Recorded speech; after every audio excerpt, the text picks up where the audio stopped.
All right, and we are back here on the GSMC Football Podcast. And for the fourth part of the show, we're going to now get into talking about the big college football matchups for this weekend. I'll take a look back at some of the games last week, and then we'll also preview the early slate of games for Week 9 in the NFL. So I did want to talk about Ohio State, Nebraska. So I did mention it earlier in the week.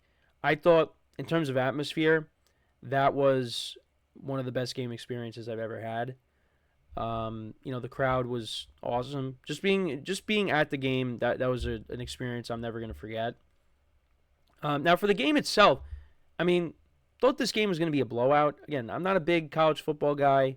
Thought this game was going to be a blowout. Nebraska got blown out against Indiana, and they're looking good. And that's a team that no one really expected. Right now, they're undefeated on the season. They're 8-0.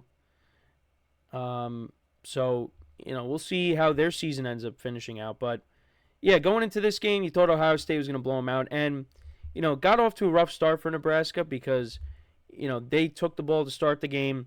They ended up muffing the kickoff, but they got back on it. And then one of the worst punts I've ever seen happens. Ohio State gets great field position. They go for it on fourth down, and then they don't get it. And yeah, it just wasn't as didn't think this game was going to be that close, but it ended up being a close game. Nebraska actually did take the lead late, but Ohio State ended up prevailing and winning. Because Nebraska went up 17-14. You had a 1-yard rushing touchdown. They got the 2-point conversion. They went up by 3, but then Ohio State went ahead, scored a touchdown, made it 21-17, and the defense stepped up, and that was it. Will Howard only went 13-16. He had 221 yards passing, 3 touchdowns, and 1 interception. And then Dylan Raiola, he only had 152 yards passing, no touchdowns, and a pick, had 31 rushing yards. But, yeah, it was an experience I will never forget. And some of the other games from over the weekend, we'll go back to Thursday. Pitt was all over Syracuse, winning 41-13. They improved to 7-0 on the season. Louisville over Boston College, 31-27.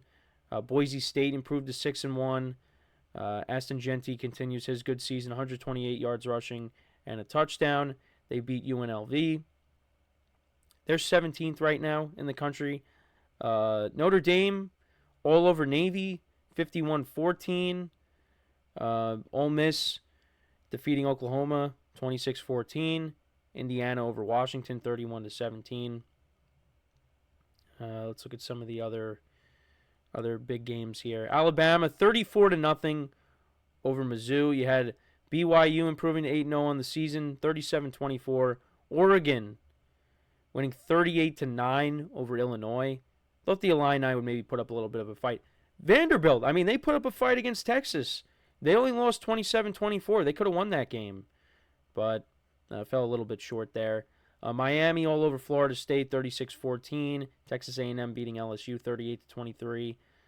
Penn State, 28-13 over Wisconsin. SMU, 28-27 over Duke. And then you had Kansas State over Kansas, 29-27. So now let's look at the big games for Week 10. So actually today you got the Aztecs taking on Boise State. The Aztecs, San Diego State, they're 3-4. Boise State 6-1. They're 15th right now. So that's on FS1. So I might actually pay attention to that just because, to watch some Aston Genty. Maybe, the Giants could draft him. Have him and Tyrone Tracy as your running back duo for the future. Nah, that's not going to happen. But still, I haven't watched any of their games, so this could be an opportunity to do that. And then you got Duke and Miami. Miami's 8-0. Duke is 6-2. These are the Saturday games. The biggest game, really, on the slate is Ohio State, Penn State. Penn State is actually a 3-point underdog here. Penn State's 7-0. Ohio State is 6-1. I don't know. I'm kind of probably lean towards Penn State, honestly, them being at home. But it's gonna be a tough game. Just how I saw Ohio State last week against Nebraska, I didn't like what I saw. But I mean, it's going to be a great game. I that's a game I definitely want to watch. Then you have Ole Miss taking on Arkansas, the Illini taking on Minnesota, Georgia against Florida. Probably take Georgia in that game. And then who Dub ZYT brought up. This is a 3:30 p.m. Eastern time game. You got 8-0 Oregon against Michigan. Michigan is home. They're a 14.5-point underdog. I mean, I would definitely probably take Oregon, but Michigan's at home. Could they maybe cover the number? Maybe. And then you got 8-0 Indiana taking on Michigan State. Probably take Indiana to win that game. Louisville and Clemson. Got South Carolina and Texas A&M, Kentucky and Tennessee, Pitt against SMU. So yeah, I mean, there are some good games here. The ones that I'd really focus on is Ohio State, Penn State, and then Oregon, Michigan, and then I guess Louisville and Clemson later on. But yeah, the two biggest games obviously are the ones I just brought up. The biggest game is Ohio State, Penn State. So, and then looking at the rankings right now, so Oregon's 1, Georgia's 2, Penn State 3, Ohio State 4, Miami's 5, Texas is 6, Tennessee 7, Notre Dame 8, BYU 9, A&M 10, Clemson 11, Indiana's 13th, Alabama's all the way down to 14, Boise State's 15. I want to see how this playoff looks this year. It's going to be interesting. Texas is all the way down to 6. I mean, they used to be all the way up there, but they plummeted. So we'll see how we'll see how it goes this weekend. Got Colorado's ranked. Colorado's 23rd, and they're taking on Texas Tech. Then they got Utah, Kansas, and Oklahoma State. So. We'll see where they end up.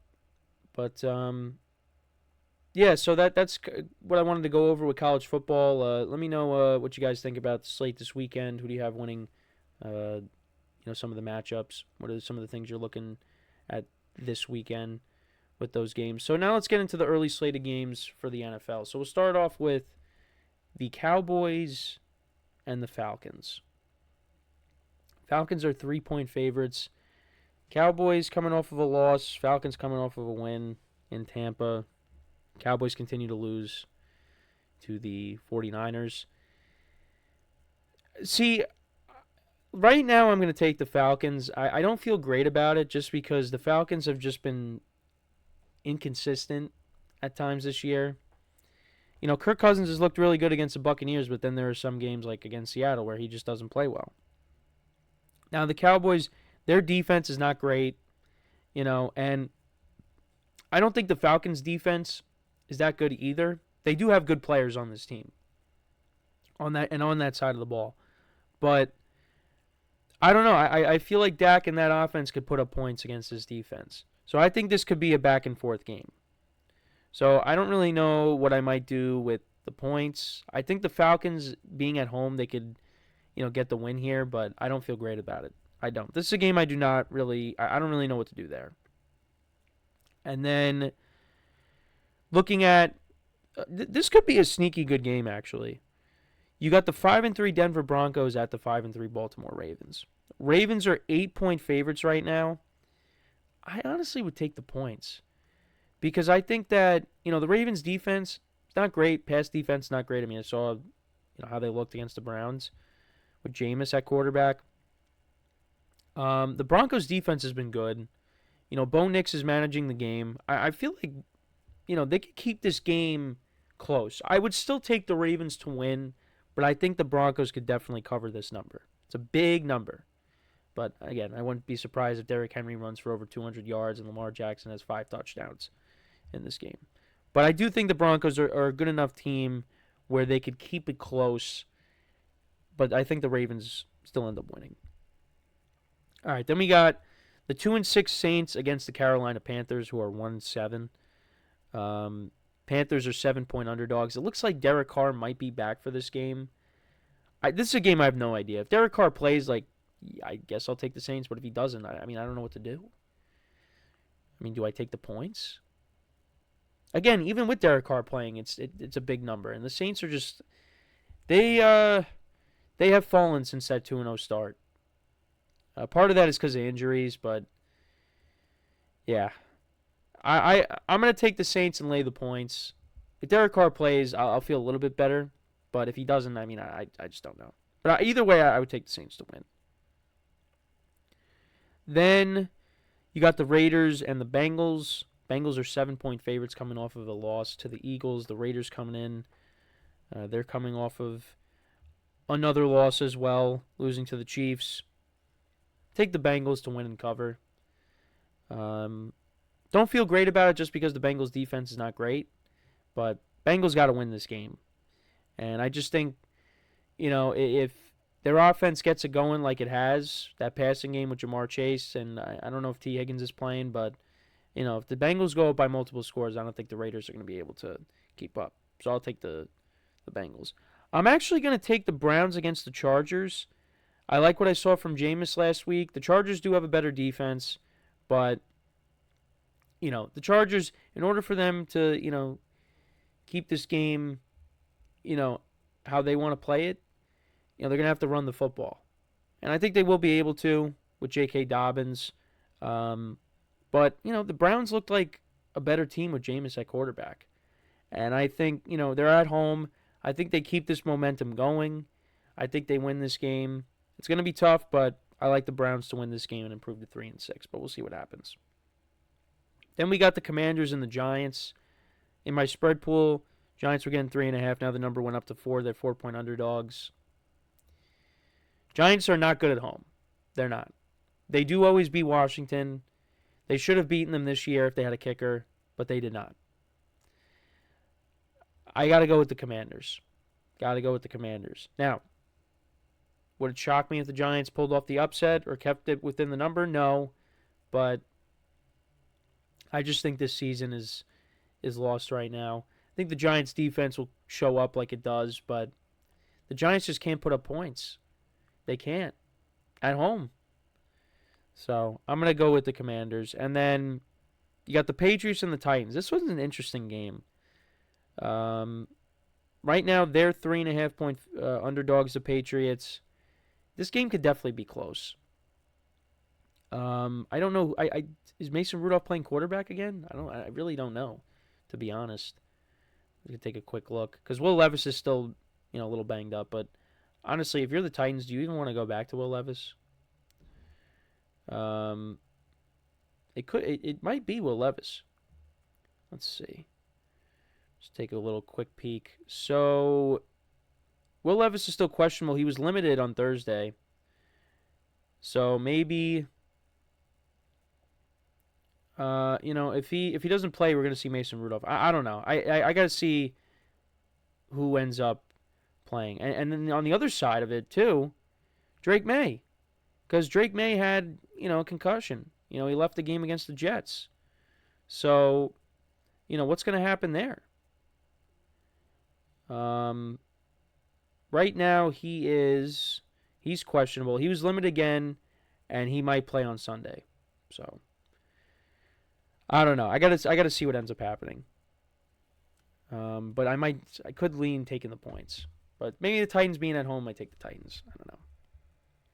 But yeah, that's so those are my picks for the games, the early slate of games on Sunday, and also taking a look at the college football matchups. Let me know what you guys think about the games. Anything you're keeping an eye on? Who do you think's going to win? Any of these games that you feel strongly about? Let me know in the comments. So we're going to take our final break of the show. When we come back, we'll preview the late slate of games in the NFL. So with that being said, stick around, and we'll be right back here on the GSMC Football Podcast.